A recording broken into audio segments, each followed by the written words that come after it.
আজ বাগানে বেশ অনেকগুলো গোলাপ ফুল ফুটেছিল। সকাল থেকেই ভাবছিলাম আজকে কি বানানো যায়। তারপর মনে পড়লো আর কিছুদিন পরেই তো নববর্ষ, তাই নববর্ষ স্পেশাল একটা গয়না বানালে কেমন হয়। সাথে সাথেই ক্লে নিয়ে বসে পড়লাম। এই জুয়েলারিটা আজকে নববর্ষের কিছু গুরুত্বপূর্ণ থিমের ওপর বানাবো। আসলে এই নববর্ষ হলো আমাদের বাঙালিদের অন্যতম প্রধান একটি উৎসব। ছোট বড় সকল প্রকার ব্যবসায়ীরা এই দিনে হালখাতার অনুষ্ঠান করেন।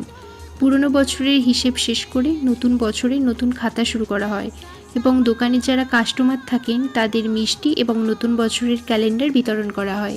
এটি হলো আমাদের বহু পুরনো একটি সংস্কৃতি এবং ঐতিহ্য। সারা বছর যতই মিষ্টি খাই না কেন, প্রতিটি উৎসবের মাহাত্ম্য ভিন্ন।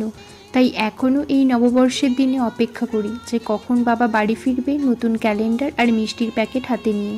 আর নববর্ষের দিনে নতুন পোশাকের পাশাপাশি নতুন গয়নাও তো পরতে হবে। তাই এই সব কিছু মাথায় রেখেই আজকে জুয়েলারিটা বানানোর চেষ্টা করছি।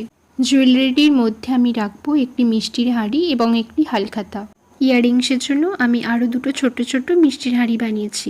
এরপর এগুলো কিছুক্ষণ রেখে দেবো হার্ড হওয়ার জন্য। আজ এই পর্যন্তই। নেক্সট পার্ট আমি পরবর্তী ভিডিওতে শেয়ার করব।